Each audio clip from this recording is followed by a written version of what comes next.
Hello students, नमस्कार, सत श्री अकाल, आदाब, स्वागत है आप सभी का आपके पसंदीदा channel magnet brains IIT JEE और नीट यानी जीत के चैनल पर। और मैं अभिषेक अग्रवाल आपका जेईई केमिस्ट्री फैकल्टी लेकर आया हूं 40 डेज के क्रैश कोर्स का एक और नया दिन, एक और ताजा तरीन टॉपिक जो कि होगा कोऑर्डिनेशन कंपाउंड का, इनऑर्गेनिक केमिस्ट्री का क्लास 12th में से। और कोऑर्डिनेशन कंपाउंड में एक नई तरीके की बॉन्डिंग जो देखने को मिलती है, कोऑर्डिनेट बॉन्डिंग, उससे जुड़े हुए सवाल, उनसे बनने वाले कॉम्प्लेक्स, उनका आईयूपीएसी नेम, उनका आइसोमर और उनके अंदर वीबीटी और एमओटी जो थ्योरीज होती हैं, वीबीटी खास तौर से, वो थ्योरीज पर अब हम चर्चा करने वाले हैं। तो वो बात हम करने वाले हैं कोऑर्डिनेशन कंपाउंड्स की, जिसमें हम सीधे चलेंगे इंपॉर्टेंट क्वेश्चंस देखने। इंपॉर्टेंट क्वेश्चंस के बारे में हम लोग डिस्कशन करेंगे, followed by previous year questions. Previous year questions, और ये डे 24th का टॉपिक है। तो 24th के डे का टॉपिक है ये। तो 24वां दिन आज कंप्लीट हो जाएगा हमारा 40 डेज के क्रैश कोर्स के प्रोग्राम का। तो स्टार्ट करते हैं। सबसे पहली चीज, प्रॉब्लम 1 हमारे सामने है, जो इंपॉर्टेंट क्वेश्चन की सीरीज है, मोस्ट इंपॉर्टेंट में। उसमें सबसे पहला प्रॉब्लम ये है हमारे पास कि stabilization of coordination compounds is due to chelation. Coordination compounds में स्टेबिलिटी उन कोऑर्डिनेशन कंपाउंड में देखने को मिलती है जिनमें चिलेशन देखने को मिलता है। What do you mean by chelation? जिसमें कोई भी लिगेंड अगर मेटल एटम को अपना लोन पेयर डोनेट करता है और इस दौरान वो एक रिंग फॉर्म कर लेता है, एक क्लोज साइकिल बना लेता है, तो उसको हम कहते हैं chelation. And the effect is known as chelate effect, और उस इफेक्ट को हम चीलेट इफेक्ट कहते हैं। लिगेंड को हम चीलेटिंग लिगेंड कह देते हैं। तो मानकर चलो आपके पास कोई मेटल है, सेंट्रल मेटल एटम, आपके पास ये कोई सेंट्रल मेटल एटम है, यहां पर आपने कोई लिगेंड था जो आपस में बॉन्ड रखता है और लोन पे डोनेट कर रहा है। तो ये लिगेंड है, आपस में बॉन्ड रख रहा है और लोन पे डोनेट कर रहा है, और इस लोन पेयर को डोनेट करने के दौरान अपने अंदर एक साइक्लिक रिंग बना रहा है, एक साइक्लिक रिंग बना रहा है। तो इसको हम बोल देंगे कि ये चीलेट इफेक्ट है, क्योंकि इससे मॉलिक्यूल में स्टेबिलिटी आती है। इसको हम बोल देंगे this is a चीलेट effect, this is a चीलेट effect. और इससे हम कहेंगे कि मॉलिक्यूल में स्टेबिलिटी आएगी, क्योंकि क्लोज्ड रिंग के स्ट्रक्चर्स को तोड़ना और मुश्किल होता है।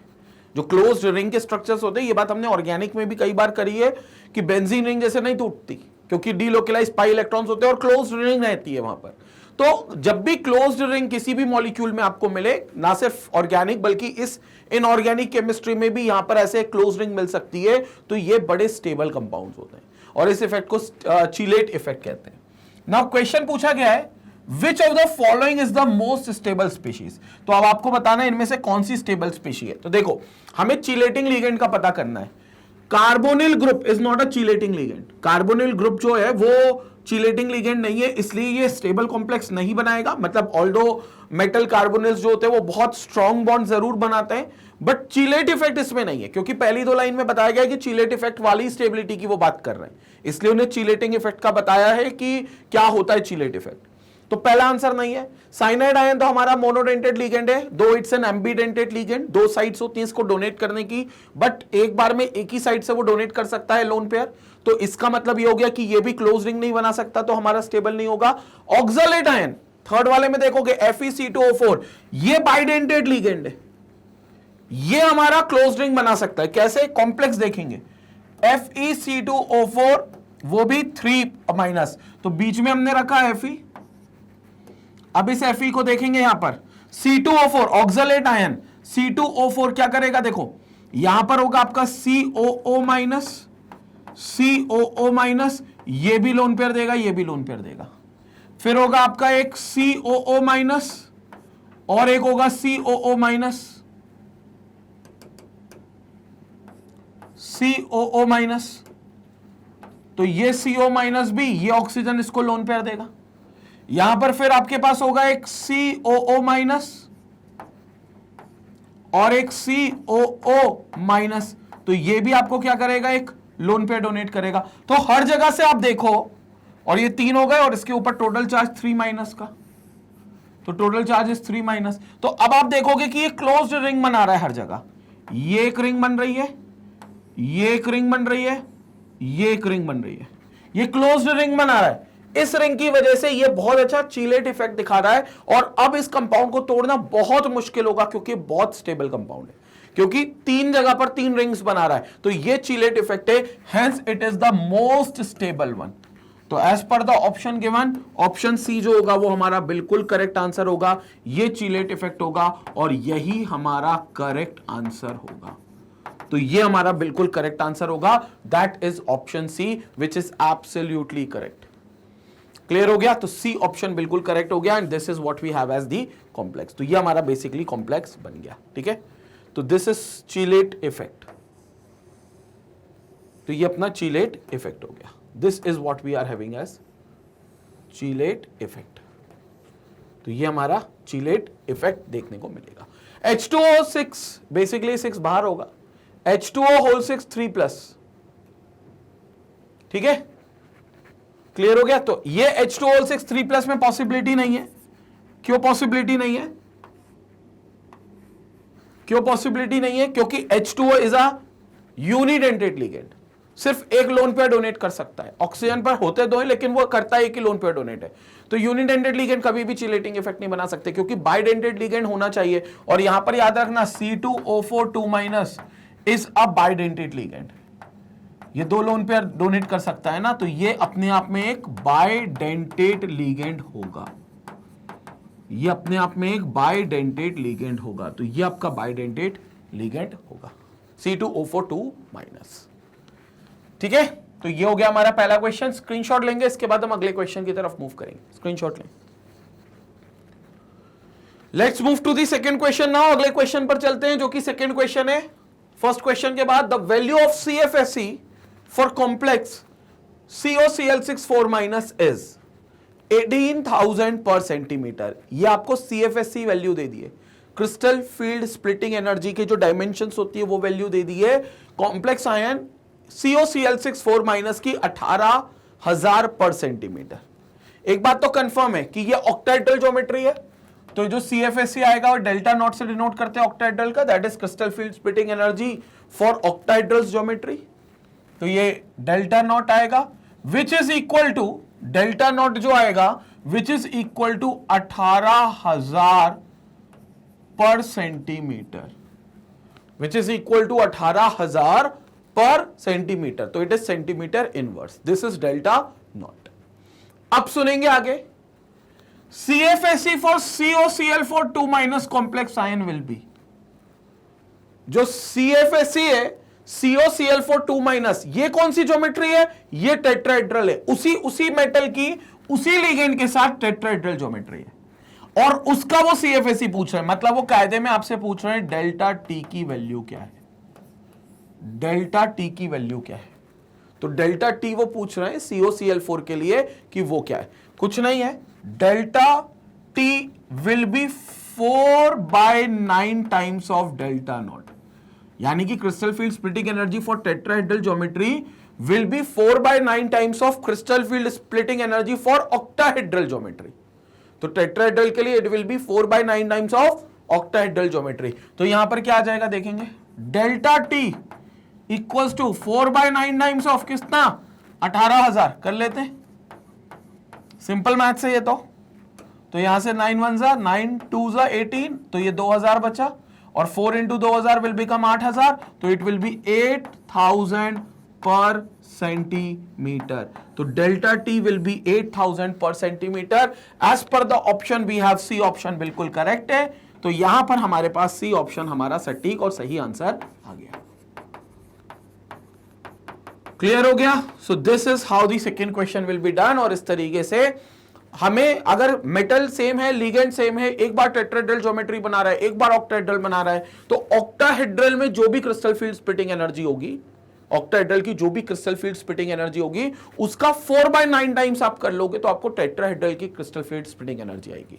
उसी में अगर टेट्राहेड्रल ज्योमेट्री वो बनाता तो crystal field splitting energy delta T 4/9 times आता डेल्टा नॉट के। तो अपन ने 18,000 का 4/9 टाइम्स निकाल लिया, 8,000 मिल गया, आंसर आ गया। क्लियर हो गया? स्क्रीनशॉट लपकेंगे, आगे अगले क्वेश्चन पे चलेंगे। Let's move to the question number 3। तीसरे क्वेश्चन पर चलते हैं। अब तीसरा क्वेश्चन क्या कहता है, बात करते हैं। ammonia forms the complex ion CuNH3 whole 4 2 positive with copper ions in the alkaline solution.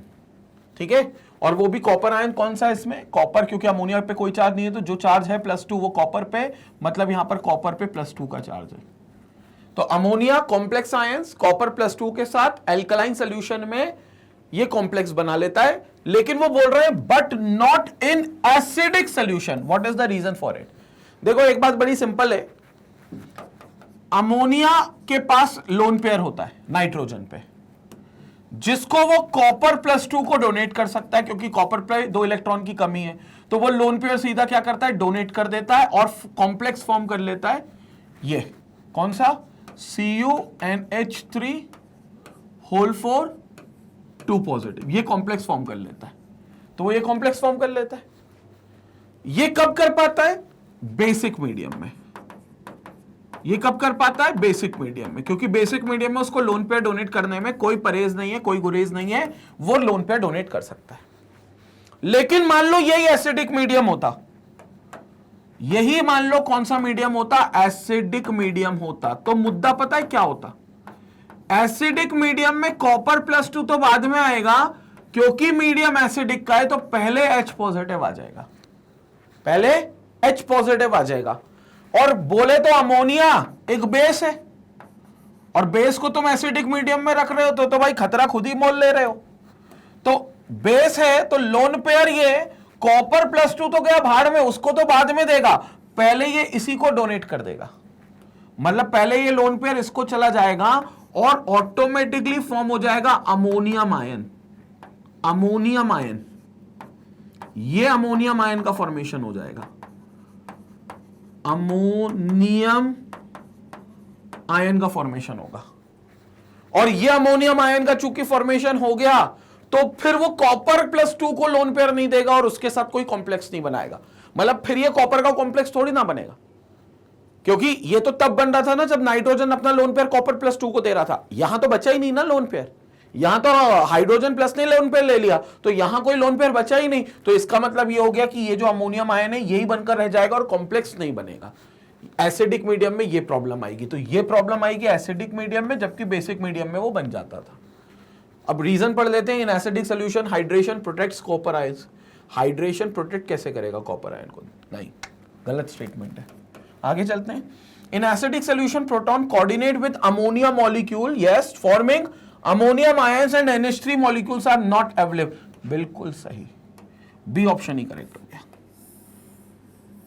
यही स्टेटमेंट है ना, बिल्कुल ट्रू स्टेटमेंट है, यही हमारा इसलिए करेक्ट आंसर हो जाएगा। ठीक है। In alkaline solution insoluble CuH whole twice is precipitate with soluble excess of alkaline. ऐसी कुछ नहीं होगा। Copper hydroxide is an amphoteric substance, नहीं, उससे भी कोई फर्क नहीं पड़ेगा। बी ऑप्शन ही करेक्ट है, जो क्लियर बोल रहा है, यही एक्सप्लेन कर रहा है जो मैंने अभी आपको एक्सप्लेन किया। क्लियर हो गया? तो बी ऑप्शन हमारा बिल्कुल करेक्ट है, hence B answer is correct for question number 3। Screenshot लेते हैं, will move to the 4th question. Screenshot लेंगे।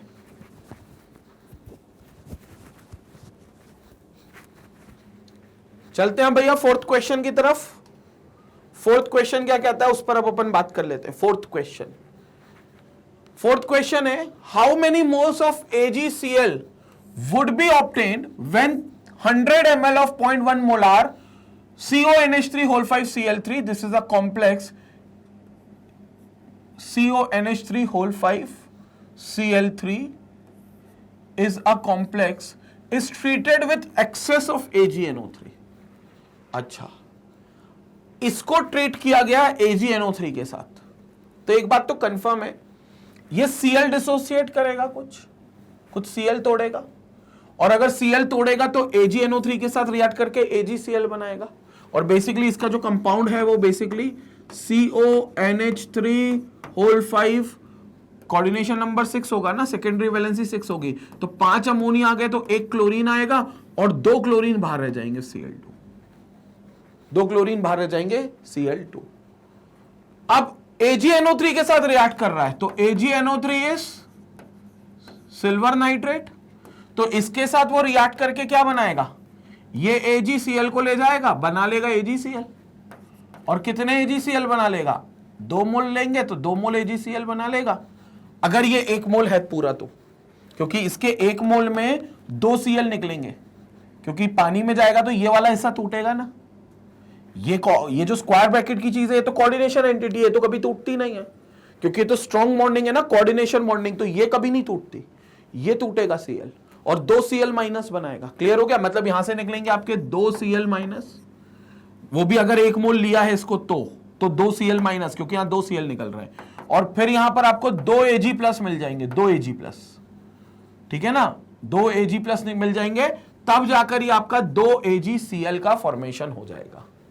तब जाकर ये आपका 2 Ag प्लस मिल जाएंगे और तब जाकर ये आपका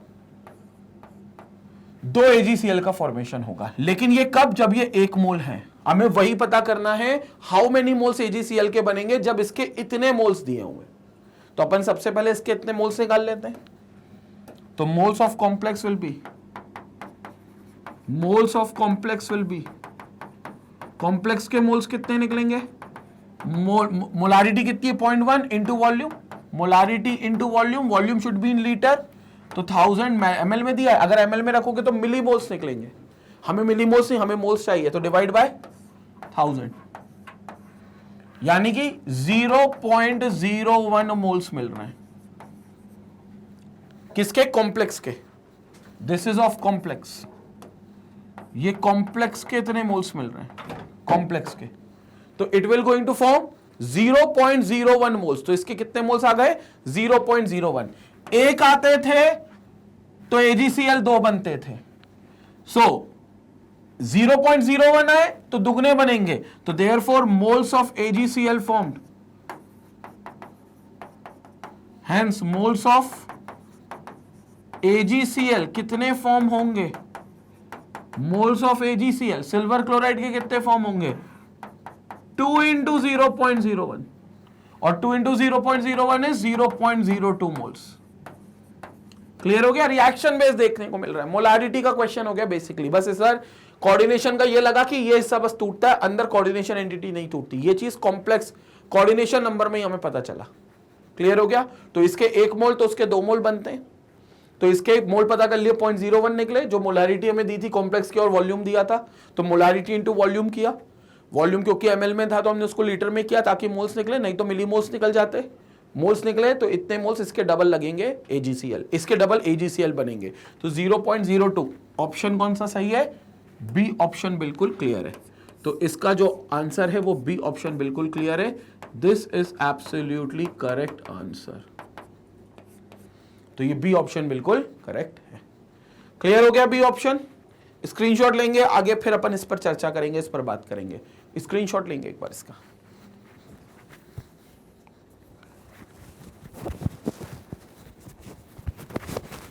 क्लियर हो गया?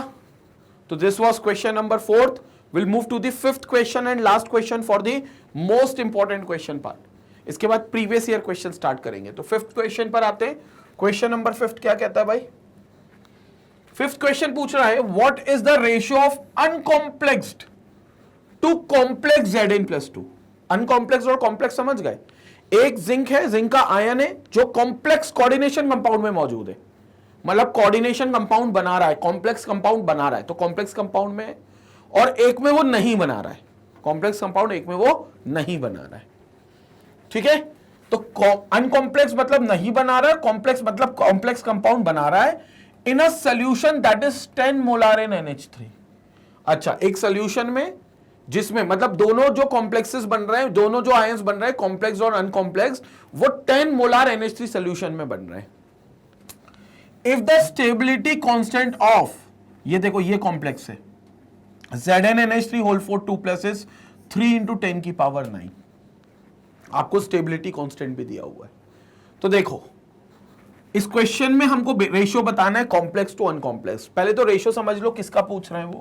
वो रेशियो पूछ रहे हैं कॉम्प्लेक्स टू अनकॉम्प्लेक्स टू कॉम्प्लेक्स, मतलब concentration of Zn+2 upon concentration of Zn+2 जब कॉम्प्लेक्स बना रहा है। कॉम्प्लेक्स कब बना रहा है? ZnNH3 होल 4 2+, इसमें जब वो कॉम्प्लेक्स बना रहा है, समझे? ये रेशियो वो पूछ रहा है कि जिंक एक बार +2 है, अनकॉम्प्लेक्स है, और एक बार कॉम्प्लेक्स में शामिल है। यहां पर भी जिंक पे +2 का चार्ज है। कैसे पता? NH3 पर कोई चार्ज नहीं आता, अमोनिया न्यूट्रल होता है, 0। तो फिर टोटल कॉम्प्लेक्स पे कितना चार्ज दिखा रहे हैं? +2। ये मतलब ये जो पूरा +2 चार्ज है ये किस पर है? जिंक पर है। लेकिन बस अंतर इतना है, इस बार जिंक कॉम्प्लेक्स के साथ है, ऊपर नॉन कॉम्प्लेक्स है, अनकॉम्प्लेक्स्ड है। ये रेशियो पता करना है, ये क्या होगा। अब इसके लिए हमारे पास जो डेटा है वो ये है कि इसका स्टेबिलिटी कांस्टेंट दिया हुआ है और NH3 की मोलैरिटी दी हुई है। मतलब हमें कुछ नहीं करना, हमें सबसे पहले रिएक्शन बनानी है। रिएक्शन कौन सी?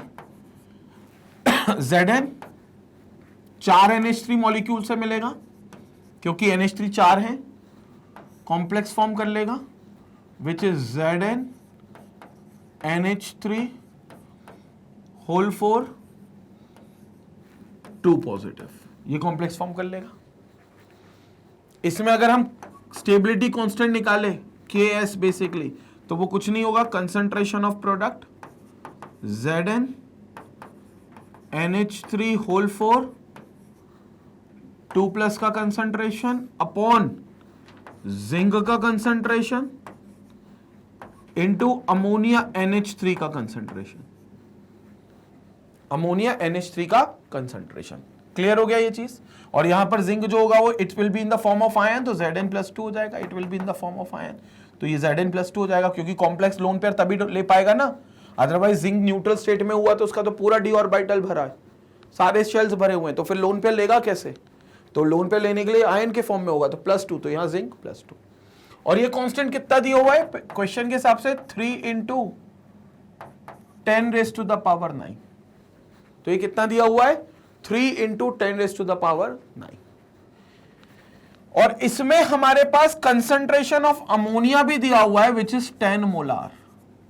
ठीक है, और बकायदा अमोनिया का जो कंसंट्रेशन होगा उसकी पावर भी होगी 4, क्योंकि 4 मोल्स हैं, तो भैया पावर भी होगी 4, ये 4 पावर भी होगी।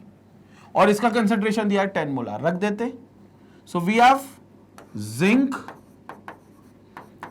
NH3 कॉम्प्लेक्स में मौजूद है, NH3 whole 4 2 plus upon concentration of zinc +2 into concentration of 10 की पावर 4 इक्वल टू 3 × 10 की पावर 9। ये 10 की पावर 4 यहां ले जाए तो ये हो जाएगा जिंक NH3 होल 4 की पावर 2 प्लस अपॉन जिंक का कंसंट्रेशन +2 का विल बी इक्वल टू 3 × 10 की पावर 9 ऊपर था, ये 10 की पावर 4 और मिल जाएगा 10 की पावर 30। देखो रेशो आ रहा है लगभग, बस रेशो कॉम्प्लेक्स अपॉन अनकॉम्प्लेक्स आ रहा है। हमें अनकॉम्प्लेक्स अपॉन कॉम्प्लेक्स चाहिए, अनकॉम्प्लेक्स टू कॉम्प्लेक्स चाहिए। ये तो पलटा देते हैं इसको, इसको पूरे को पलटा देंगे, यहां देखेंगे। सो दिस इंप्लाइज, पूरे को रेसिप्रोकल ले लो, zinc +2 upon zinc NH3 whole 4 +2 will be equal to 1/3 × 10 की पावर 9 और 4 is 13, yes 13, तो 10 की पावर -13 और 1/3 is 0.3, तो इट विल बिकम 0.3 × 10 की पावर 30, 10 की पावर -13, ये ऊपर चला जाएगा ना। या फिर अपन ये कर सकते हैं कि 10 की पावर यहां पर एक डेसिमल और कर लेते हैं, तो 10 की पावर -14, मतलब यहां पर इंटू 10 डिवाइड बाय 10 करते हैं, तो 3 × 10 की पावर -14, तो it can also be written as 3 × 10 की पावर -14, बल्कि 0.33 है तो 3.3 हो जाएगा, बल्कि ये 0.33 आएगा ना, तो एक डेसिमल तक इट विल बी 3.3 × 10 की पावर -14, तो 3.3 × 10 की पावर -14, सी ऑप्शन हमारा करेक्ट है। क्लियर हुआ कैसे किया? सिंपल क्वेश्चन था ये तो। ये लेकिन क्वेश्चंस कभी कभी इस तरीके के क्वेश्चंस आते हैं जहां पर वो इक्विलिब्रियम कांस्टेंट यानी कि स्टेबिलिटी कांस्टेंट का फॉर्मूला लगाना पड़ता है। स्टेबिलिटी कांस्टेंट कैसे मिलता है? Ks निकलता है concentration of complex upon concentration of वो रिएक्शन में जिसने उनको कॉम्प्लेक्स बनाया उनके कंसंट्रेशन को लेकर, तो डिनोमिनेटर में उनके कंसंट्रेशन लेकर जिसका वो कॉम्प्लेक्स, जिससे वो कॉम्प्लेक्स बना है। क्लियर हो गया? तो यहां पर 1/3 इंटू 10 की पावर 13 क्या है, इसको सॉल्व करेंगे तो 0.33 इंटू 10 की पावर -13 आएगा। 0.33 को एक डेसिमल प्लेस तक लिखा तो 3.3 आया इंटू 10 की पावर -14, तो 3.3 इंटू 10 की पावर -14 हमारा करेक्ट आंसर हो गया। क्लियर हो गया? यहां पर हो गए 5 क्वेश्चन पूरे कंप्लीट, जो कि मोस्ट इंपॉर्टेंट है। अब हम लोग डिस्कस करेंगे प्रीवियस ईयर क्वेश्चंस, तो will come to this previous year question, but उससे पहले इसका स्क्रीनशॉट लेंगे आप। तो यहां पर कंप्लीट हो गए हमारे इंपॉर्टेंट क्वेश्चन, जो कि 5 इंपॉर्टेंट क्वेश्चंस हमने यहां देखे थे। अब आगे बढ़ते हैं अगले क्वेश्चन की तरफ, जो कि प्रीवियस ईयर क्वेश्चन हम शुरू करेंगे, यानी कि JEE के पेपर में और इनफैक्ट AIEEE, PMT, PET जो रीजनल कॉलेजेस के अपने एग्जाम्स होते थे, उन सभी एग्जाम में इस चैप्टर से, पर्टिकुलरली कोऑर्डिनेशन कंपाउंड के चैप्टर से जो सवाल पूछे गए, अब उन सवालों को हम डिस्कस करते हैं। तो पहला क्वेश्चन हम लोग देखते हैं प्रीवियस ईयर में, जो JEE मेन 2015 का सवाल है। ठीक है, JEE मेन 2015 का सवाल है। सवाल क्या कह रहा है समझेंगे इसको। Which of the following compound is not yellow colored? इनमें से येलो कलर्ड कंपाउंड कौन सा नहीं है, आपको ये बताना है। इनमें से येलो कलर्ड कंपाउंड कौन सा नहीं है। अब देखो, जिनमें डी ट्रांजिशन हो सकता है, आपको उसमें से सब में ये देखना है कि उसमें से सब में कलर आएगा। और अगर वो कह रहे हैं कि येलो कलर नहीं है, तो पहले तो आपको ये तय करना है कि भाई बाकी में कलर तो होगा, प्रोवाइडेड अगर डी ट्रांजिशन हो रहा है, यानी कि डी के इलेक्ट्रॉन से डी के इलेक्ट्रॉन को अगर डी के ऑर्बिटल से इलेक्ट्रॉन निकलकर डी के ही ऑर्बिटल में जाएगा, तो उसे हम डी ट्रांजिशन कह देते हैं। तो इन सारे कॉम्प्लेक्सेस में अगर देखो, पहला, दूसरा, तीसरा, तीनों कॉम्प्लेक्स है, यहां पर आपको डी ट्रांजिशन दिखेगा और डी ट्रांजिशन की वजह से कलर आएगा, मतलब डी के ऑर्बिटल से इलेक्ट्रॉन डी के ऑर्बिटल में जाएगा और कलर आएगा। जबकि यहां देखो, barium chromate is not a complex, but यहां पर कलरेशन होगा ड्यू टू चार्ज ट्रांसफर। तो ये आपका जो कॉम्प्लेक्स है, it will have a colour, इसका जो कलरेशन होगा that is due to charge transfer. तो colouration due to charge transfer, सिर्फ चार्ज ट्रांसफर की वजह से। और इन तीनों में आपको क्या दिखेगा, डी ट्रांजिशन। जो ऊपर के तीन है उनमें आपको दिखेगा डी ट्रांजिशन, जिसके कारण कलर आएगा। So they will have colour due to D transition. D के ऑर्बिटल से डी के ऑर्बिटल में इलेक्ट्रॉन जाएगा, तो वो डी ट्रांजिशन की वजह से आपको इनमें कलर नजर आएगा, मतलब कलर सब में है। अब सवाल उठता है कि येलो कलर इनमें से किसके पास नहीं होगा। तीन के पास येलो, बाकी के पास येलो नहीं है। तो अब इनके लिगेंड को अगर आप देखो, इसमें आपका अमोनिया लिगेंड है, इसमें NO2 लिगेंड है, इसमें साइनाइड लिगेंड है। और अगर हम लिगेंड देखें तो साइनाइड इसमें सबसे स्ट्रॉन्गेस्ट लिगेंड है। होगा क्या, जो स्ट्रेंथ ऑफ लिगेंड होती है वो एनर्जी पे डिपेंड करती है, कितनी ज्यादा एनर्जी की EMR इस पर आ रही है, इलेक्ट्रोमैग्नेटिक रेडिएशन। क्योंकि स्ट्रेंथ ऑफ लिगेंड, अगर हम कह रहे हैं लिगेंड बहुत स्ट्रॉन्ग है, तो एक स्ट्रॉन्ग फील्ड लिगेंड को इलेक्ट्रॉन को, उसके इलेक्ट्रॉन को डी ट्रांजिशन कराने के लिए हमें एक हाई एनर्जेटिक EMR की जरूरत होती है। हाई एनर्जेटिक EMR की जरूरत होती है, मतलब it will be directly proportional to the energy of radiation. EMR मतलब इलेक्ट्रोमैग्नेटिक रेडिएशन। तो हाई एनर्जी की रेडिएशन की जरूरत होती है, और हाई एनर्जी की रेडिएशन मतलब जिसकी वेवलेंथ कम हो, यानी कि it will B reciprocal of wavelength of radiation. क्योंकि जिसकी वेवलेंथ कम होती है उसकी एनर्जी उसमें ज्यादा होती है। ये अपन ने 11th में पढ़ा है। जैसे हम कहें कि विबग्योर वॉयलेट से रेड की तरफ जाते हो तो वेवलेंथ क्या होगी, वेवलेंथ बढ़ रही है लेकिन एनर्जी कम होगी। तो वॉयलेट लाइट, जो वॉयलेट कलर होगा वो ज्यादा ब्राइट दिखेगा आपको, रेड उतना ब्राइट नहीं दिखेगा क्योंकि वहां पर एनर्जी कम है। हालांकि बड़ी वेवलेंथ से फायदा भी है कि उसका जो डिफ्रैक्शन है वो नहीं होगा, वो कम होगा, इसलिए रेड कलर में दूर से भी दिख जाएगा। इसलिए डेंजर सिग्नल्स रेड के बनाए जाते हैं, रेड कलर के बनाए जाते हैं। लेकिन अभी फिलहाल मुद्दा बस इतना है कि वॉयलेट से अगर हम येलो की तरफ आ रहे हैं तो वेवलेंथ इंक्रीज हो रही है, और वेवलेंथ इंक्रीज होगी तो जिसकी वेवलेंथ ज्यादा होगी उसकी रेडिएशन एनर्जी, जिसकी वेवलेंथ ज्यादा होगी उसकी रेडिएशन एनर्जी कम होगी, और रेडिएशन एनर्जी कम तो स्ट्रेंथ ऑफ लिगेंड भी कम। ठीक है, तो अगर हम violet, indigo, blue, green, yellow, orange और रेड की बात करें तो साइनाइड के हिसाब से साइनाइड सबसे स्ट्रॉन्गेस्ट है, स्ट्रॉन्ग लिगेंड है। और स्ट्रॉन्ग लिगेंड है तो वो कभी भी येलो, जिसका वेवलेंथ ज्यादा है येलो का वो एब्जॉर्ब नहीं करेगा, क्योंकि अगर उसने वॉयलेट लाइट को ले लिया तो फिर इसका मतलब ये हो गया कि उसने ज्यादा वेवलेंथ वाली रेडिएशन ले ली, मतलब एनर्जी उस रेडिएशन की कम है, मतलब स्ट्रेंथ भी लिगेंड का कम है। लेकिन इनमें साइनाइड सबसे स्ट्रॉन्गेस्ट है, जो साइनाइड लिगेंड है वो सबसे स्ट्रॉन्गेस्ट है, तो cyanide is the strongest ligand. इसलिए जो साइनाइड वाला कॉम्प्लेक्स होगा वो येलो कलरेशन नहीं दिखाएगा, क्योंकि उसके लिए हमें लो वेवलेंथ वाला, लोअर जिसकी कम वेवलेंथ होगी वो वाला इलेक्ट्रोमैग्नेटिक रेडिएशन चाहिए। तो is the strongest ligand, cyanide is the ligand, is the strongest one, तो स्ट्रॉन्गेस्ट वन है, इसलिए यहां पर आप येलो कलरेशन इसमें नहीं देखोगे, तो ये येलो कलरेशन नहीं दिखाएगा, बाकी सब येलो कलरेशन दिखाएंगे। And which is not yellow coloured, तो we have the answer A option हमारा यहां पर करेक्ट है, तो इसका ए ऑप्शन करेक्ट है। समझ में आया? सिर्फ लिगेंड की स्ट्रेंथ देख लो, और आपको पता है येलो का जो वेवलेंथ होता है वो ज्यादा होता है, violet, indigo, blue, green, yellow 5वें नंबर पर आया, फिर ऑरेंज और रेड उनसे भी ज्यादा होते हैं, लेकिन ये येलो इसका वेवलेंथ ज्यादा है, और वेवलेंथ अगर ज्यादा है तो ऐसी रेडिएशन उन्हीं को एब्जॉर्ब करेंगी जिनके पास वीक फील्ड लिगेंड हो, वीक लिगेंड हो। लेकिन हमें पता है साइनाइड स्ट्रॉन्ग है, तो येलो उसको एब्जॉर्ब नहीं कर सकती, इसका मतलब ये हो गया कि ये येलो कलरेशन नहीं दिखाएगा, ये येलो कलरेशन नहीं दिखाएगा, तो इसलिए हमारा ए ऑप्शन करेक्ट हो गया। ये था जेईई मेन 2015 का क्वेश्चन था, बड़ा लॉजिकल क्वेश्चन था, अच्छा क्वेश्चन था। स्क्रीनशॉट लेंगे, आगे बढ़ेंगे। Let's move to the question number 2। अब चलते हैं अपन क्वेश्चन नंबर 2 पर, अगले क्वेश्चन पर चलते हैं। अगला क्वेश्चन जो है वो है जेईई मेन 2018 का सवाल है। अब ये जेईई मेन 2018 का सवाल है, ऑक्सीडेशन स्टेट्स निकालनी है, अलग अलग सेंट्रल मेटल एटम की अलग अलग कॉम्प्लेक्सेस में ऑक्सीडेशन स्टेट्स निकालनी है। तो oxidation states of chromium in this complex, इस कॉम्प्लेक्स में और इस कॉम्प्लेक्स में क्या होगी अपन को देखना है, ठीक है। तो पहला कॉम्प्लेक्स है, तीनों में क्रोमियम की देखना है, ठीक है।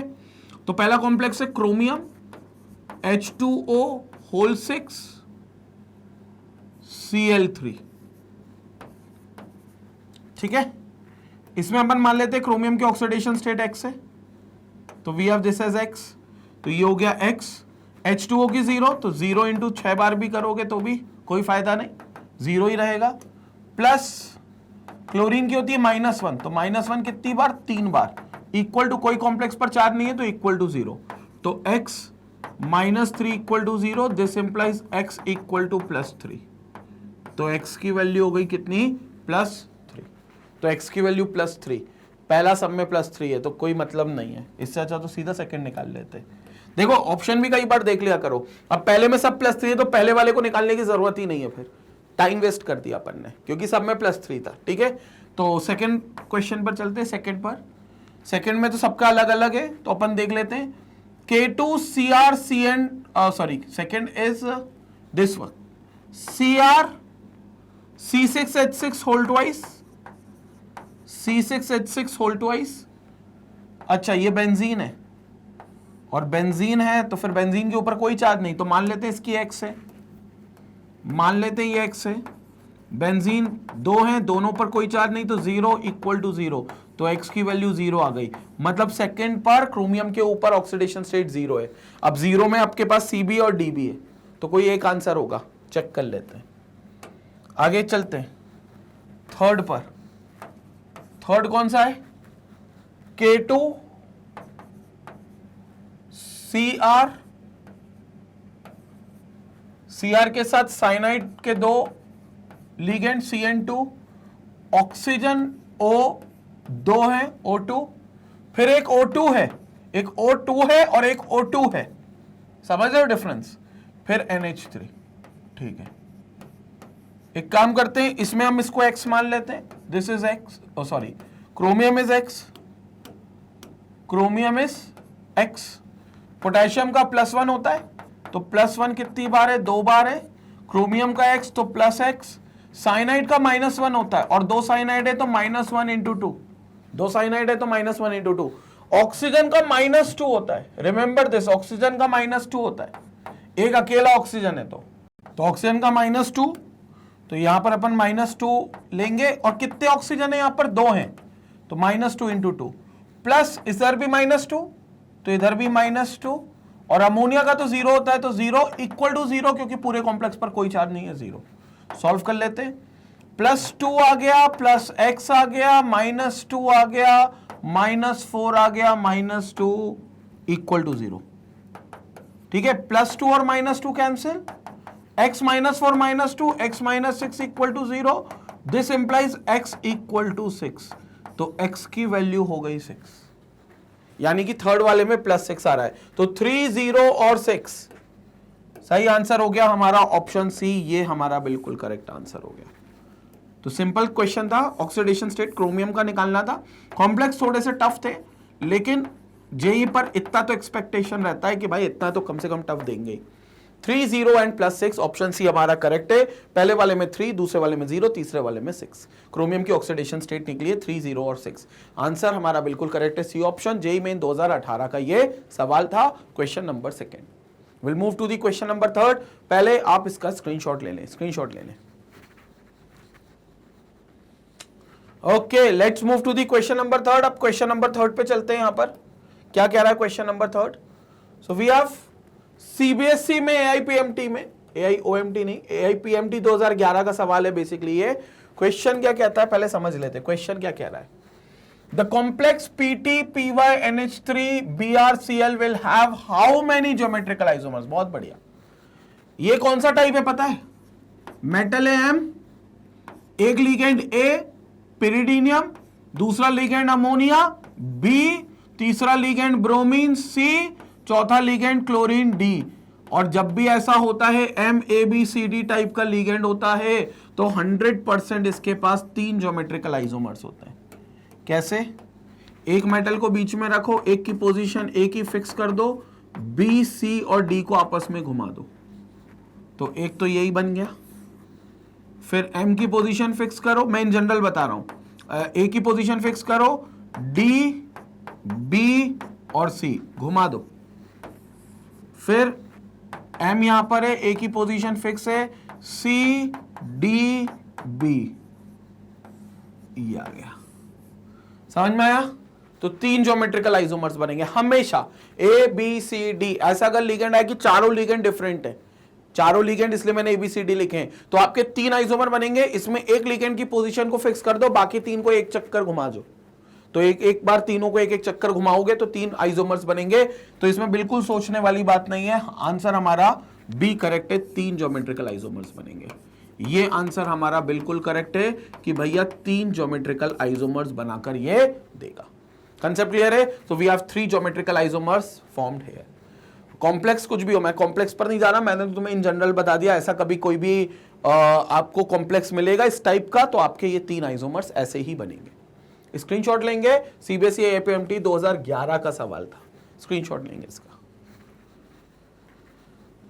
Let's move to another question. अब चलते हैं क्वेश्चन नंबर 4 पर, चौथे क्वेश्चन पर चलते हैं। क्या कहता है भाई 4th क्वेश्चन? जेई मेन 2015 का सवाल है, ठीक है ना, तो ज्यादा टाइम पुराना नहीं है, 2015 का जेई मेन का सवाल है। The number of geometrical isomers that can exist for square planar complexes. फिर से देखो, रिपीट हो गया क्वेश्चन। टाइप देखो, टाइप मेटल प्लैटिनम में एक, ये अलग लिगेंड है A, ये अलग लिगेंड है पिरिडीन B, अमोनिया एक अलग लिगेंड है C, और ये ऑक्साइम NH2OH अलग लिगेंड है D। MABCD टाइप अभी किया था। कितने आइसोमर्स देगा? 3 ज्योमेट्रिकल। समझ में आया? मतलब इंपॉर्टेंट इसलिए इसको 2 बार क्यों लाए, क्योंकि बताने के लिए कि देख लो ये वाला टाइप कितना इंपॉर्टेंट है, 2 बार पूछ चुके हैं। 2015 में भी, 2011 वो सीपीएमटी में पूछा था, यहाँ जेई मेन में 2015 में सवाल आ चुका है। तो कितने कितने होंगे? 3 होंगे। तो we have this as 3, absolutely correct. तो ये भी हमारा 3 आ रहा है, बिल्कुल करेक्ट आंसर है। तो ये भी 3 ज्योमेट्रिकल आइसोमर्स देगा, ठीक है। स्क्वायर प्लेनर कॉम्प्लेक्स है ना, ये स्क्वायर प्लेनर ही बनाए थे मैंने। ये सब एक ही प्लेन में स्क्वायर बन रहे हैं ना, एक ही प्लेन है और स्क्वायर ज्योमेट्री बन रही है, स्क्वायर ज्योमेट्री बन रही है, स्क्वायर ज्योमेट्री है। तो this is square planar, always square planar, ठीक है। इसका स्क्रीनशॉट लेंगे, अगले क्वेश्चन पे चलते हैं। Let's move to another question, question number 5 पर चलते हैं। अब जेई मेन 2014 का सवाल है भाई, 2014 में पूछा था जेई मेंस में, 2014 का सवाल है। क्या कह रहा है सवाल, पहले सवाल के सुन ले। The octahedral complex of a metal ion M3+ with 4 monodentate ligands L1, L2, L3 and L4 absorb wavelengths in the region of red, green, yellow and blue respectively। बहुत बढ़िया। एक octahedral complex है जो मेटल आयन M3+ रखता है और 4 monodentate ligands रखता है L1, L2, L3 और L4। octahedral फिर क्यों बना होगा, एक और दो और लीगेंड अलग आ गए होंगे या फिर कोई एक बाइडेंटेड लीगेंड होगा, ये 4 मोनोडेंटेट है। लेकिन absorbs wavelength in the region of L1 absorb करता है कौन सी वेवलेंथ, रेड वाली रिस्पेक्टिवली है ना। L2 एब्जॉर्ब करता है कौन सी, ग्रीन वाली, बहुत बढ़िया। और L3 एब्जॉर्ब करता है कौन सी वाली, येलो वाली, तो ये येलो वाली एब्जॉर्ब करता है। और L4 लीगेंड 4 एब्जॉर्ब करता है कौन सी वाली, ब्लू वाली, तो ये ब्लू वाली एब्जॉर्ब करता है। बहुत बढ़िया। The increasing order of ligand strength of 4 ligand is. Question याद करो, अभी थोड़ी देर पहले मैंने तुमको एक कलर का कंसेप्ट समझाया था। सिंपल सा खेल है, सिंपल सा खेल है। स्ट्रेंथ ऑफ लीगेंड उसकी ज्यादा होगी जो कम वेवलेंथ वाली रेडिएशन को एब्जॉर्ब करेगा। स्ट्रेंथ ऑफ लीगेंड उसका ज्यादा होगा, मतलब वो लीगेंड हमारे लिए बहुत स्ट्रॉन्ग माना जाएगा। स्ट्रेंथ ऑफ लीगेंड उसका ज्यादा होगा जो कम वेवलेंथ वाली रेडिएशन को एब्जॉर्ब करेगा। सो वेवलेंथ ऑफ रेडिएशन एब्जॉर्ब के इनवर्सली प्रोपोर्शनल होगा। वेवलेंथ ऑफ रेडिएशन जो एब्जॉर्ब करेगा उसके इनवर्सली प्रोपोर्शनल होगा, ठीक है ना। It will be inversely proportional होगा। ये रिलेशन काम का है, इनवर्सली प्रोपोर्शनल होगा, ठीक है। तो इनवर्सली प्रोपोर्शनल होगा तो देख लेते हैं। इधर देखो, वॉयलेट, इंडिगो, वॉयलेट से ज्यादा बड़ी वेवलेंथ इंडिगो, से ज्यादा बड़ी वेवलेंथ ब्लू, से ज्यादा बड़ी वेवलेंथ ग्रीन, से ज्यादा बड़ी वेवलेंथ येलो, से ज्यादा बड़ी वेवलेंथ ऑक्सीजन ऑरेंज, और से ज्यादा बड़ी वेवलेंथ रेड की। This is increasing order of wavelength, increasing order of wavelength. ये वेवलेंथ बढ़ रही है, ठीक है, ये वेवलेंथ बढ़ रही है। अगर वेवलेंथ बढ़ रही है तो वॉयलेट की सबसे कम, रेड की सबसे ज्यादा। अब तुम देख लो यहां पर 4 रेडिएशंस आपको कौन कौन सी दिए। एक रेड दिया था, रेड की वेवलेंथ सबसे ज्यादा, रेड की वेवलेंथ सबसे ज्यादा, तो रेड के करस्पॉन्डिंग स्ट्रेंथ सबसे कम, तो L4 सबसे कम है, L4 सबसे कम है, L4 से ज्यादा बड़ा। Yellow green red, yellow green, अच्छा green yellow blue, sorry green फिर येलो और फिर ब्लू। येलो वाली की स्ट्रेंथ रेड वाले से ज्यादा, क्योंकि येलो की जो वेवलेंथ है वो कम है रेड से, तो येलो वाले की स्ट्रेंथ ज्यादा रेड से। येलो वाला कौन है, L3, तो L4 से ज्यादा L3 की। येलो के बाद ग्रीन का नंबर, तो ग्रीन की वेवलेंथ और कम है तो स्ट्रेंथ और ज्यादा। ग्रीन कौन सा करस्पॉन्डिंग है, L2, तो ये L2। और सबसे ज्यादा फिर कौन सा होगा, ब्लू वाला, तो ब्लू वाला सबसे ज्यादा, तो अच्छा रेड वाला L1 था, माय मिस्टेक, रेड वाला इज L1, माय मिस्टेक। तो रेड वाला L1 था, फिर आपका L3 आ गया, फिर आपका L2 आ गया, और फिर लास्ट में आपका कौन सा आएगा, सबसे कम वेवलेंथ है ब्लू की, तो ब्लू की सबसे कम वेवलेंथ तो स्ट्रेंथ सबसे ज्यादा, तो सबसे ज्यादा L4। ये ऑर्डर आएगा, समझ में आया। जिसका वेवलेंथ रेडिएशन सबसे कम होगा उसकी वेवलेंथ सबसे, उसकी स्ट्रेंथ सबसे ज्यादा होगी। अब वेवलेंथ कम मतलब वहां सबसे ज्यादा वेवलेंथ रेड की है, तो सबसे स्ट्रेंथ छोटी जो है वो रेड के करस्पॉन्डिंग है, तो L1 सबसे कम है। L1 के बाद नंबर आएगा येलो का, येलो की वेवलेंथ जो है वो और कम है, मतलब कम है रेड से, तो कम है तो स्ट्रेंथ थोड़ी ज्यादा, तो येलो वाला कौन सा, L3, तो L3 की स्ट्रेंथ ज्यादा। फिर येलो के बाद ग्रीन की वेवलेंथ और कम है, क्योंकि इंक्रीजिंग ऑर्डर था, तो ग्रीन हम पीछे आ रहे तो और कम है, तो ग्रीन की और कम है, मतलब ग्रीन वाले की स्ट्रेंथ और ज्यादा है, तो ग्रीन वाला कौन है, L2, तो L2 की और ज्यादा। और ब्लू वाले की सबसे ज्यादा होगी क्योंकि सबसे छोटी वेवलेंथ इन्हीं कलर में उसकी है, तो ब्लू वाले की स्ट्रेंथ जो होगी वो सबसे ज्यादा, तो ब्लू वाला L4 सबसे ज्यादा, L1 L3 L2 L4, L1 L3 L2 L4, तो बी ऑप्शन यहां पर अपन के सामने दिख रहा है जो कि करेक्ट आंसर है। L1 L3 L2 L4 ये हमारा बिल्कुल करेक्ट आंसर है। तो L1 सबसे कम स्ट्रेंथ का लिगेंड, फिर उससे ज्यादा L3, उससे ज्यादा L2 और सबसे ज्यादा L4 नाम का ligand. This is what we are having as the correct answer, ये करेक्ट आंसर है। क्लियर हो गया? तो ये करेक्ट आंसर है, इसका स्क्रीनशॉट लेंगे फिर हम आगे बात करेंगे। तो क्लियर हो गया? तो ये था हमारा fifth question. Let's move to another question. JEE main 2014 का सवाल था ये, ठीक है। अगले क्वेश्चन पे चलते हैं। जेईई मेन 2016 का सवाल है, fifth question, sixth question JEE main 2016 का सवाल है। क्वेश्चन क्या पूछ रहा है? Which one of the following complexes shows optical isomerism? Optical isomerism कौन दिखाएगा? तो देखो एक ही बात है, ऑप्टिकल आइसोमेरिज्म वो दिखाएंगे जिनके पास सिमेट्री नहीं होगी, प्लेन ऑफ सिमेट्री नहीं होगी, पीओएस हम इसको कहते हैं। अगर प्लेन ऑफ सिमेट्री है तो फिर ये ऑप्टिकल आइसोमर्स नहीं दिखा सकते, बट अगर प्लेन ऑफ सिमेट्री नहीं है तो फिर ये ऑप्टिकली एक्टिव हो सकते हैं क्योंकि इनकी मिरर इमेज सुपर इंपोज नहीं करेगी। तो इनकी मिरर इमेज जो होगी वो सुपर इंपोज नहीं करेगी, फिर तो मिरर इमेज इनकी सुपर इंपोज नहीं करेगी, इसलिए हमें लैक ऑफ सिमेट्री, जिसके पास सिमेट्री नहीं होगी वो हमारे आंसर होगा क्योंकि वो ऑप्टिकल आइसोमर दिखाएगा। अब देखो ट्रांस में तो सिमेट्री होती है, तो पहली बात तो ट्रांस तो बिल्कुल बाहर हो गया, ट्रांस वर्ड आ गया मतलब सिमेट्री आ गई, ट्रांस में सिमेट्री होती है तो ये बिल्कुल बाहर हो गया। इसकी अगर हम बात करें NH3 ऑक्टाहेड्रल ज्योमेट्री है, तो ऑक्टाहेड्रल ज्योमेट्री में ये भी नहीं दिखाएंगे, ऑल्दो ये आपके सिस और ट्रांस दोनों फॉर्म में आ सकते हैं, लेकिन इसमें प्लेन ऑफ सिमेट्री आएगी, ऑक्टाहेड्रल ज्योमेट्री है, इसमें तो बिल्कुल आएगी। प्लेन ऑफ सिमेट्री ये भी नहीं हो सकता क्योंकि यहां पर फेशियल और मेरिडियोनल बनेगा, ये फेशियल और मेरिडियोनल बनेगा, फेशियल और मेरिडियोनल आइसोमर्स में आपको सिमेट्री मिलेगी, तो ये भी आंसर नहीं हो सकता। कैसे बनेगी? जैसे कोबाल्ट है, यहां पर अपना NH3, ये NH3, ठीक है, यहां पर ये भी NH3, ठीक है, और यहां पर ये भी NH3, ये तीन हो गए सेम फेस पर, सॉरी फेशियल में मतलब सेम फेस आएगा, तो ये भी आपका NH3, ठीक है, यहां से ये Cl, ये Cl और ये Cl, तो ये आपका सेम चीज हो गई, ये हो गया आपका।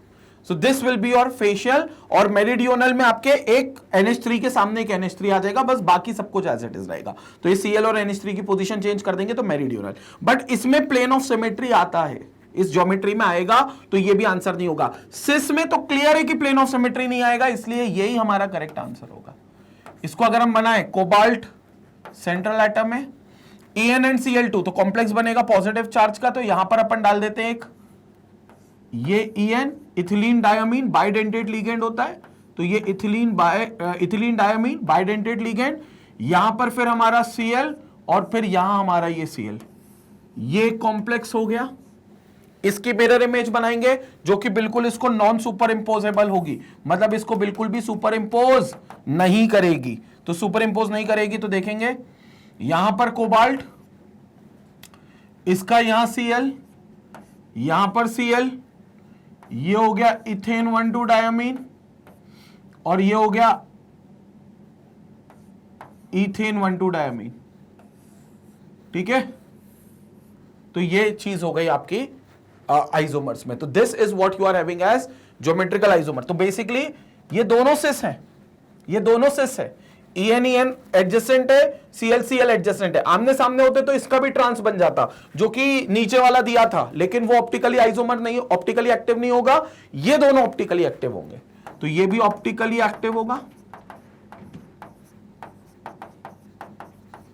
और ये भी आपका ऑप्टिकली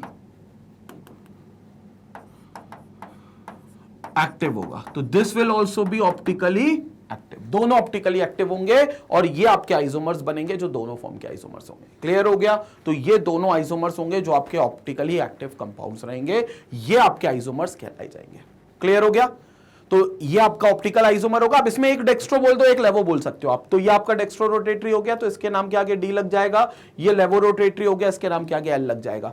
ए ऑप्शन हमारा बिल्कुल करेक्ट आंसर है इस पर्टिकुलर क्वेश्चन का।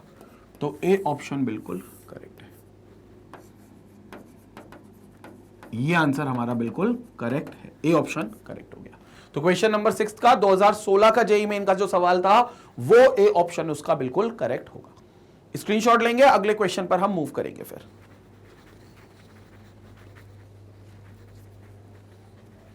Okay, let's move to another question. अब चलते हैं अगले क्वेश्चन पे, which is 7th question. Now 7th question पे चर्चा करते हैं। जेईई मेन 2013 का सवाल है। क्वेश्चन बोल रहा है ऑप्टिकल आइसोमर के बारे में ही पूछ रहा है। Which of the following complex species is not expected to exhibit optical isomerism. इनमें से कौन है जो ऑप्टिकल आइसोमेरिज्म नहीं दिखाएगा? नहीं दिखाने वाली स्पीशी चाहिए कि भैया जो ऑप्टिकली एक्टिव ना हो। अब ऑप्टिकली एक्टिव वो ही नहीं होगा जिसके पास प्लेन ऑफ सिमेट्री होगी, नॉट एक्सपेक्टेड, क्योंकि प्लेन ऑफ सिमेट्री मतलब ऑप्टिकली इनएक्टिव। तो प्लेन ऑफ सिमेट्री आप देखोगे तो देखो COEN2Cl2, इसका अगर ट्रांसफॉर्म बनाओगे, इसका अगर ट्रांसफॉर्म बनाओगे तो वो ऑप्टिकल आइसोमर नहीं होगा, क्योंकि उसके पास सिमेट्री होगी। इसके पास तो फेशियल मेरिडियोनल, इसके पास भी आपके पास देखोगे तो सिमेट्री नहीं है, तो ये हमारा सही आंसर है इसमें, क्योंकि सिस भी बन सकता है, ट्रांस भी बन सकता है, तो उससे अप्रोप्रिएट तो ये। इसमें हमारे पास AB2C2 टाइप का है, तो ये तो हमारे पास क्या रखेगा? ऑप्टिकली एक्टिव होगा। ये तो हर सूरत में ऑप्टिकली एक्टिव होगा, क्योंकि इसकी मिरर इमेज 3 डिफरेंट लिगेंड्स है ना, 3 डिफरेंट लिगेंड्स, कभी भी मिरर इमेज इनकी सुपर इंपोज नहीं करेगी, तो इसमें तो कभी भी सिमेट्री नहीं मिलेगी, तो ये ऑप्टिकली एक्टिव होगा, ये ऑप्टिकली एक्टिव होगा। थर्ड ऑप्शन, इसका 2 फॉर्म बन सकते हैं, सिस और ट्रांस। सिस बनाया था तो ऑप्टिकल है, ट्रांस होगा तो ऑप्टिकली इनएक्टिव है, तो ट्रांस वाला ऑप्टिकली इनएक्टिव है, लेकिन फिर हमारा ये ऑप्शन नहीं हो सकता, क्योंकि हमें मेंशन नहीं किया गया कि सिस है कि ट्रांस है। तो हो सकता है सिस होगा, और सिस होगा तो फिर ऑप्टिकली एक्टिव होगा, ठीक है, तो ये हमारा आंसर नहीं हो सकता। ये अगर आप देखोगे कोबाल्ट EN होल थ्राइस, ये तो 100% आपका ऑप्टिकली एक्टिव होगा, क्योंकि ये MA3 टाइप का है, और MA3 टाइप का है तो it will B optically active. MA3 type का है, MA3 टाइप का है +3, तो MA3 टाइप का है, तो मतलब AA3 मतलब AA3, क्योंकि बाइडेंटेड लिगेंड है ना ये, तो MAA3 टाइप का है ये।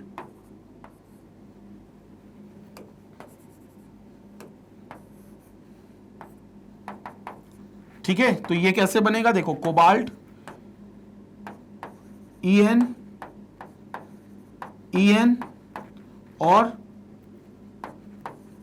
EN, अब ये कभी भी देखोगे नॉन सुपर इंपोजेबल होगा, मतलब इसकी जो मिरर इमेज होगी उससे वो सुपर इंपोज नहीं करेगा। आप देखोगे तो आप इसकी मिरर इमेज इसके ऊपर रखोगे, सुपर इंपोज नहीं करेगी। मिरर इमेज बना देता हूं भैया, यहां कोबाल्ट, ठीक है, और ये 2 पंख जो हैं यहां पर, ये यहां बनेंगे, ठीक है, ये EN EN, ये EN और ये EN और EN। क्लियर हो गया? तो ये इमेज होगी आपके पास, ये। अब मिरर इमेज सुपर इंपोज नहीं कर रही, तो काम खत्म, ऑप्टिकली एक्टिव हो गया। इसका सिस फॉर्म ऑप्टिकली एक्टिव होगा, तो फिर कौन सा बच गया? ये वाला फॉर्म, ये बनाएंगे फेशियल या मेरिडियोनल, दोनों में सिमेट्री जो आएगी वो नहीं होगी, मतलब फेशियल और मेरिडियोनल होंगे, तो यहां पर आपके पास ये ऑप्टिकली इनएक्टिव कंपाउंड होगा, ऑप्टिकली इनएक्टिव कंपाउंड होगा, तो ये ऑप्टिकली इनएक्टिव होगा। और कौन ऑप्टिकल आइसोमर नहीं दिखाएगा? तो बी ऑप्शन हमारा करेक्ट होगा, जो ऑप्टिकली एक्टिव कंपाउंड नहीं होगा, ये इनएक्टिव होगा, तो ये ऑप्शन हमारा करेक्ट है। क्लियर हो गया?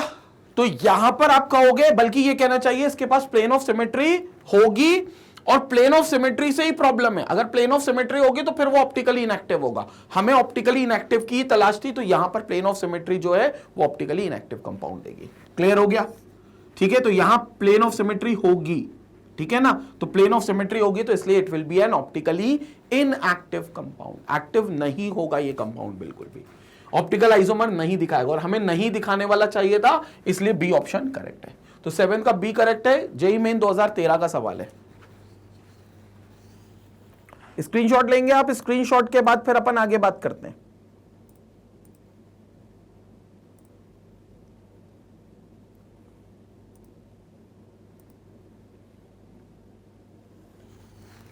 लेट्स मूव अहेड, अगले क्वेश्चन पर चलते हैं और क्वेश्चन नंबर 8 को देखते हैं। तो we have this as question number 8। Question number 8 JEE main 2013 का सवाल है। तो ये जेईई मेन 2013 का सवाल है। सवाल क्या कह रहा है, ध्यान से सुनेंगे। The type of isomerism which exist between PdC6H5 whole twice SCN thiocyanide 2 और PdC6H5 होल 2 NCS2, ठीक है, आइसोथायोसाइनाइड 2। तो यहां पर आपके पास एक है SCN एज अ लिगेंड जिसमें सल्फर के थ्रू जो लोन पेयर है वो डोनेट किया जा रहा है, और एक है NCS जिसमें नाइट्रोजन के थ्रू लोन पेयर डोनेट किया जा रहा है। दोनों क्या है, बेसिकली है एक ही चीज, but they are ambidentate ligand. They are ambidentate ligand. और अगर ये एम्बिडेंटेड लिगेंड है, अगर ये एम्बिडेंटेड लिगेंड है, तो ये समझना है कि ये जो एम्बिडेंटेड लिगेंड होते हैं ये हमेशा लिंकेज आइसोमेरिज्म दिखाते हैं। कौन सा आइसोमेरिज्म दिखाते हैं, लिंकेज आइसोमेरिज्म। तो ये ए ऑप्शन बिल्कुल करेक्ट है कि ये एम्बिडेंटेड लिगेंड है, तो ये लिंकेज आइसोमेरिज्म। मतलब यहां पर जो आंसर हो गया वो लिंकेज आइसोमेरिज्म का हो गया, क्योंकि एम्बिडेंटेड लिगेंड है ना, और एम्बिडेंटेड लिगेंड हमेशा लिगेंड एक ही होता है, यूनिडेंटेड होता है, एक ही लोन पे डोनेट करेगा, लेकिन डिफरेंट साइट्स होती है डोनेट करने की, डिफरेंट एटम्स होते हैं जहां से वो लिगेंड डोनेट कर सकता है। तो दो डिफरेंट एटम से डिफरेंट साइट से वो लोन पे डोनेट कर सकता है मेटल एटम को एक बार में, लेकिन एक ही साइट से डोनेट करता है, तो इसे हम कहते हैं एम्बिडेंटेड लिगेंड। और एम्बिडेंटेड लिगेंड जो आइसोमर्स देते हैं वहां पर सेम मॉलिक्यूलर फॉर्मूला रख के बस लोन पेयर डोनेट करने की साइट बदल देते हैं, तो यहां पर आपका ये लिंकेज आइसोमेरिज्म होगा, ये लिंकेज आइसोमेरिज्म होगा। क्लियर हो गया? तो दिस इज लिंकेज आइसोमेरिज्म। तो इसमें बहुत सिंपल सा खेल है, बीच में होता है आपका PdC6H5, एक ये देगा, C6H5 एक ये देगा, ठीक है, SCN होल ट्वाइस एक ये होगा, और एक SCN होल ट्वाइस ये होगा, ठीक है। इसका एक और आइसोमर जो बनेगा वो ये बनेगा PdC6H5 as it is, C6H5 ये एज इट इज, यहां पर हो जाएगा NCS, नाइट्रोजन के थ्रू अब वो लोन पेयर दिया जाएगा, और यहां पर भी NCS नाइट्रोजन के थ्रू।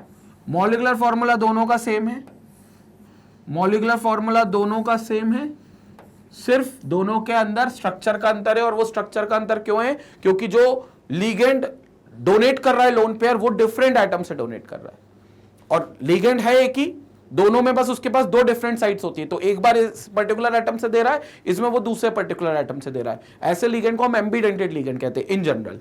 तो ये हमारा करेक्ट आंसर हो गया। They will always form linkage isomerism, linkage isomerism बनेगा।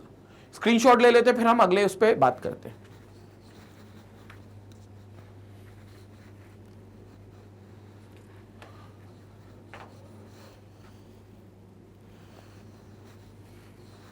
क्लियर हो गया यहां से? So this was about the 8th question जो जेईई मेन 2013 में सवाल पूछा गया था। Let's move to the 9th question. इसके बाद सीधे चलते हैं 9th क्वेश्चन पे, जो कि है जेईई मेन 2013 का सवाल। जेईई मेन 2013 का सवाल है, क्वेश्चन नंबर 9। क्या कहते हैं? The structure of which of the following chloro species, इन सब में क्लोरो स्पीशीज है, थोड़ा सा टाइपिंग एरर है, ये सब क्लोरो स्पीशीज होंगी। PdCl4 होगा, FeCl4 होगा, COCl4 होगा, और ये Cl4 है, ठीक है। Can be explain on the basis of DsP2 hybridisation. DsP2 hybridisation, inner orbital use करे गए तब DsP2 आया, और इनर ऑर्बिटल दो ही कंडीशन पे यूज होते हैं, या तो लिगेंड बड़ा स्ट्रांग हो, लिगेंड बड़ा स्ट्रांग होगा तो क्या करेगा वो, सेंट्रल मेटल एटम के सारे इलेक्ट्रॉन्स को पेयर्ड अप कर देगा।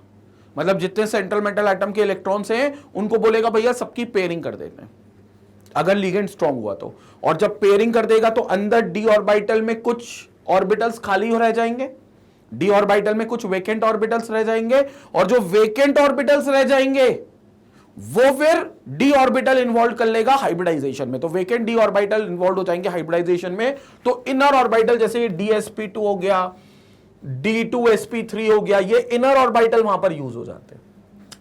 अब चूंकि यहां पर क्लोरो है, मतलब सब जगह सेम लिगेंड है, तो पहली बात तो या तो फिर सब जगह पेयरिंग होनी चाहिए, लेकिन मुद्दा यह भी है कि क्लोरीन कोई बहुत स्ट्रॉन्ग लिगेंड नहीं है, it's a weak field ligand.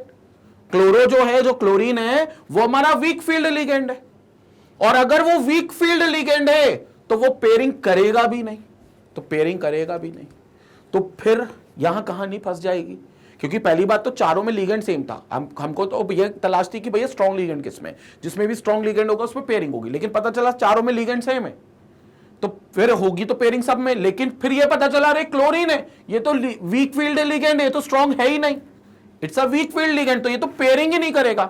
तो अब जो दूसरी बात है कि पेयरिंग होगी कि नहीं होगी, वो सेंट्रल मेटल एटम के साइज पे भी डिपेंड करेगा, सेंट्रल मेटल एटम का साइज। अब तुम देखोगे यहां पर जो पैलेडियम है उसका साइज सबसे बड़ा है, Fe, कोबाल्ट, निकल, ये तो फिर भी 3D सीरीज के हैं, लेकिन पैलेडियम जो है आपका, तो पैलेडियम आपका बड़े साइज का है, क्योंकि पैलेडियम जो है वो 4D सीरीज का है।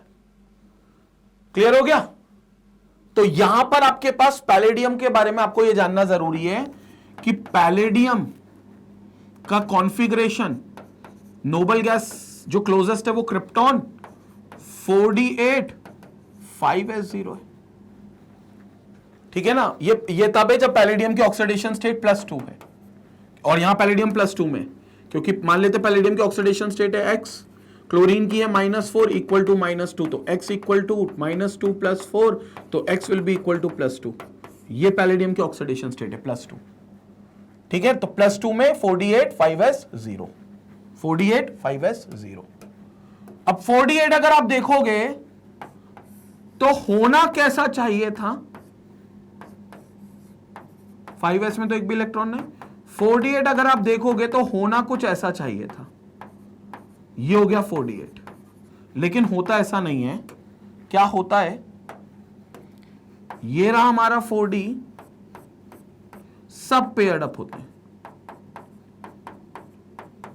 ये पेयर्ड अप हो गए, दिस इज 4d8, और ये 4s0 जो रहेगा ये खाली रहेगा। 4d8 क्यों ऐसा है, क्योंकि यहां पर अगर आप देखोगे 4d8 में पैलेडियम जो है, जिसका 4d8 है, वो बहुत बड़े साइज का है, लार्ज साइज का एटम है, जिसमें जैसे ही लिगेंड अप्रोच करेगा तो ये खुद से पेयरिंग कर लेगा। इसमें लिगेंड का कोई रोल नहीं है, क्लोरीन का कोई रोल नहीं है। क्लोरीन तो बोला भाई तो मैं तो वीक फील्ड लिगेंड हूं, मैं तो नहीं चाहता तुम पेयरिंग करो, लेकिन पैलेडियम बोलेगा नहीं यार, मेरा जो ऑर्बिटल है 4d वो बहुत लार्ज साइज का है, तो मैं चाहूंगा पेयरिंग कर ले ताकि मोर electrons can accommodate in this. तो अब जब हाइब्रिडाइजेशन होगी, 4 क्लोरीन आएंगे तो साथ में 4s के साथ 4p भी होगा, तो 4p भी होगा, तो जब 4 क्लोरीन आएंगे तो एक क्लोरीन कहां पर, यहां पर, एक यहां पर, एक यहां पर, और एक यहां पर लोन पेयर देगा। तो हाइब्रिडाइजेशन में ये D, ये S और 2p इन्वॉल्व होंगे, इसलिए हाइब्रिडाइजेशन विल बी DsP2। तो इसमें आपका DsP2 होगा, क्योंकि पैलेडियम का साइज सबसे ज्यादा है। तो पैलेडियम के हिसाब से ए ऑप्शन हमारा बिल्कुल करेक्ट और बिल्कुल सटीक आंसर होगा। तो ये हमारा बिल्कुल करेक्ट आंसर आ जाएगा, ए ऑप्शन, और ये हमारा बिल्कुल करेक्ट आंसर आ गया।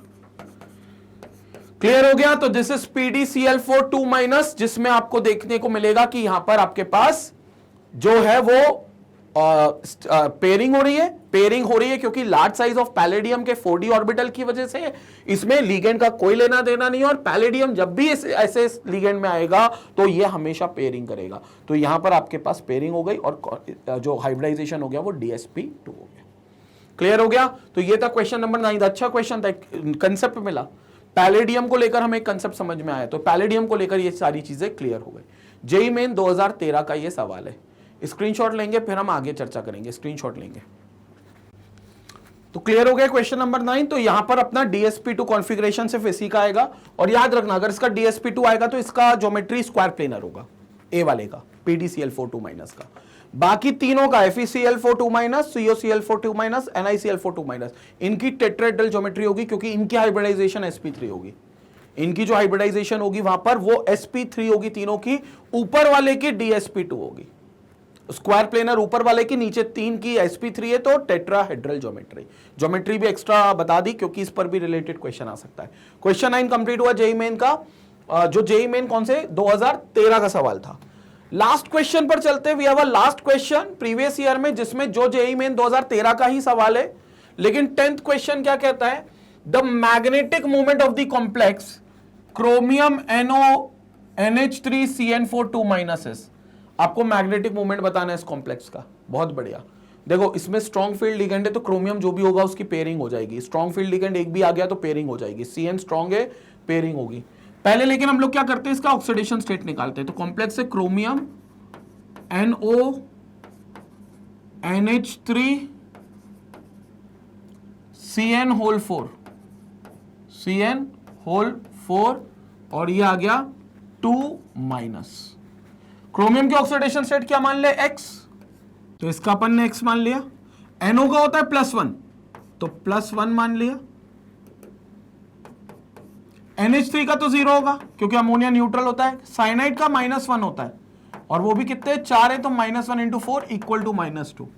तो x + 1 - 4 = -2, x - 3 = -2, तो x will be equal to +1। तो x की वैल्यू कितनी आ गई, +1 आ गई। ये x की वैल्यू आ गई +1। मतलब क्रोमियम का जो चार्ज है, यहां पर जो क्रोमियम का चार्ज है वो यहां पर ऑक्सीडेशन स्टेट +1 है। अब यहां पर देखेंगे क्रोमियम का एटॉमिक नंबर कितना होता है, 24, न्यूट्रल होता है तो। और कॉन्फ़िगरेशन के हिसाब से क्या होगा, आर्गन तक इसको फॉलो करेगा, 4s2 4s1 होगा और ये हो जाएगा 3d5। तो ये हो जाएगा 4s1 3d5, 4s1 3d5। लेकिन चूंकि +1 स्टेट में है तो एक इलेक्ट्रॉन कम होगा, तो एक इलेक्ट्रॉन कम होगा, मतलब इसका कॉन्फ़िगरेशन आर्गन तक तो एज इट इज, उसके बाद सिर्फ 3d5, 4s खाली हो जाएगा, 4s पर कोई भी इलेक्ट्रॉन नहीं होगा तो 4s खाली हो गया। अब 3d5 बना देते हैं भाई। 3d5 को बनाना सबसे आसान है, तो क्रोमियम +1 ग्राउंड स्टेट पर 3d5, 3d में 5 इलेक्ट्रॉन कैसे एंटर करेंगे, 1 2 3 4 5 इलेक्ट्रॉन। 4s बिल्कुल खाली, तो ये 4s बिल्कुल खाली, 4p भी बिल्कुल खाली, 4p भी बिल्कुल खाली। अब बताएंगे कितने लिगेंड्स आ रहे हैं। अच्छा, साइनाइड स्ट्रॉन्ग लिगेंड आ रहा है, स्ट्रॉन्ग लिगेंड आ रहा है तो क्या होगा, pairing will take place, pairing हो जाएगी। ये इलेक्ट्रॉन जो होगा यहां पर जंप करेगा पहला, ये दूसरा यहां जंप करेगा, तो इलेक्ट्रॉन की पेयरिंग होगी। देखेंगे यहां पर, तो क्रोमियम +1 व्हेन लिगेंड अप्रोचेस, जब इसको लिगेंड अप्रोच करेंगे, तो व्हेन लिगेंड अप्रोचेस, ठीक है, जब लिगेंड अप्रोच करेंगे तो क्या हो जाएगा, ये 3d5 रहेगा लेकिन अब कुछ अलग तरीके से रहेगा, पेयरिंग हो जाएगी, 1 2 3 4 5। समझ में आया, 3d5 रहेगा लेकिन थोड़ी सी अलग पेयरिंग होगी। कैसे होगी ये देखेंगे 3d5 को।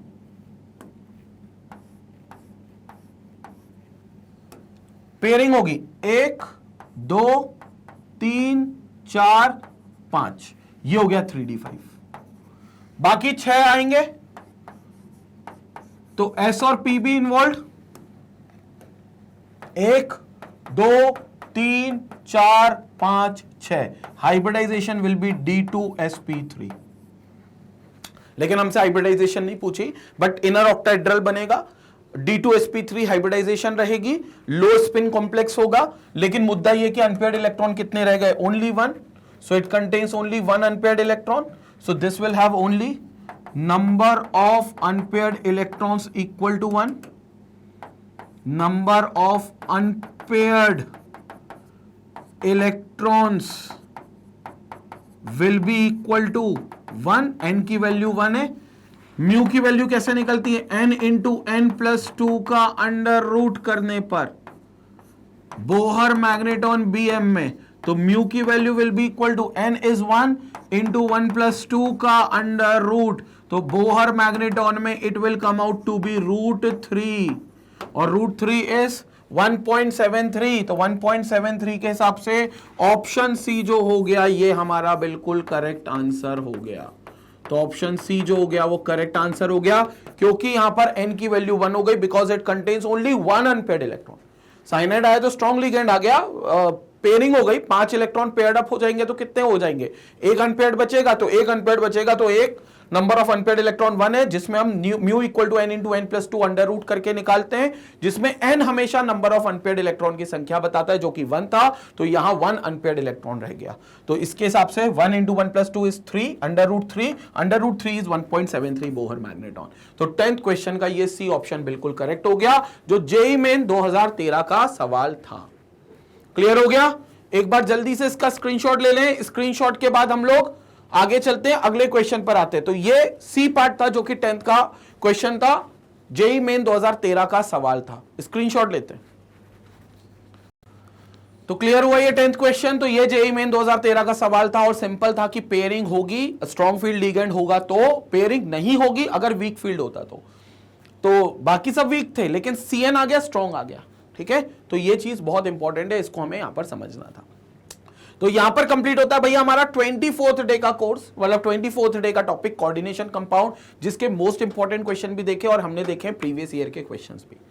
बाकी आपको इसके आगे भी सारे लेक्चर्स मिलेंगे, और अगर आप YouTube पर कोई लेक्चर मिस आउट कर रहे हो तो सबसे अच्छा तरीका है आप मैग्नेटबेंस की वेबसाइट magnetbase.com जाकर सारे लेक्चर्स को आप ऑर्गेनाइज्ड प्लेलिस्ट में व्यू कर सकते हो। करना क्या, आपको www.magnetbase.com पर जाना है, वहां पर आपको IIT-JEE के सेक्शन में जाना है, वहां पर आपको रेगुलर जेईई का कोर्स मिलेगा, फिजिक्स केमिस्ट्री मैथ्स का रेगुलर कोर्स, जहां पर आपको प्रैक्टिस शीट मिलती हैं, डेली प्रैक्टिस शीट्स मिलती हैं, प्रीवियस ईयर क्वेश्चंस होते हैं, इंपॉर्टेंट क्वेश्चंस होते हैं, MCQ 1 शॉट होता है, पूरा कोर्स आपका मिलेगा। तो अगर आप 2-3 साल का टाइम है आपके पास, आप 2 साल तक का टारगेट कर रहे हो IIT, तो फिर आप ये रेगुलर कोर्स देखो। कम टाइम है तो आप क्रैश कोर्स देखो। क्रैश कोर्स पर वॉच नाउ पे क्लिक करोगे, सब्जेक्ट वाइज लिस्टिंग मिलेगी, एक सब्जेक्ट के बगल में प्लस का आइकन है, जैसे क्लिक करोगे साइड में आपको सभी डेज के हिसाब से टॉपिक अरेंज होकर दिखेंगे। पहले दिन ये, दूसरे दिन ये, तीसरे दिन ये, पूरे टॉपिक्स दिखेंगे। हर लेक्चर के आगे लेक्चर का ड्यूरेशन भी मिलेगा। तो बिल्कुल लेक्चर जैसे आप क्लिक करोगे, हाई क्वालिटी का बफर फ्री वीडियो रन होगा, बिल्कुल बफर फ्री वीडियो रन होगा। बाकी आपको पता है कि मैग्नेटबेंस के IIT और नीट के चैनल पर, मेन चैनल पर तो K12 की पूरी तैयारी चल रही है, IIT-JEE और नीट के चैनल पर आपको एक्सक्लूसिवली JEE के साथ साथ नीट की तैयारी भी कराई जाती है। तो नीट के exclusive lectures, NEET physics, NEET chemistry, NEET biology के एक्सक्लूसिव लेक्चर्स आप तक पहुंचाए जाते हैं एक्सपर्ट फैकल्टीज के द्वारा। तो जितने तुम्हारे फ्रेंड्स हो, जितने रिलेटिव्स हो जो नीट की तैयारी कर रहे हैं और किसी एक ऐसे चैनल की तलाश में जहां पर रेगुलर लेक्चर्स मिले, रेगुलर कंसिस्टेंट वीडियोस मिले, क्वालिटी कंटेंट मिले, या JEE के एस्पिरेंट्स हो, तो उन दोनों के साथ आप इस चैनल का लिंक शेयर कर सकते हो। पहले चैनल का लिंक पहले चैनल को आप सब्सक्राइब करें, वीडियो को लाइक करें और चैनल का लिंक लोगों के साथ शेयर करें। इसी तरीके से मैग्नेटबेंस को अपना प्यार और सपोर्ट देते रहें। Stay connected, stay educated. Thank you.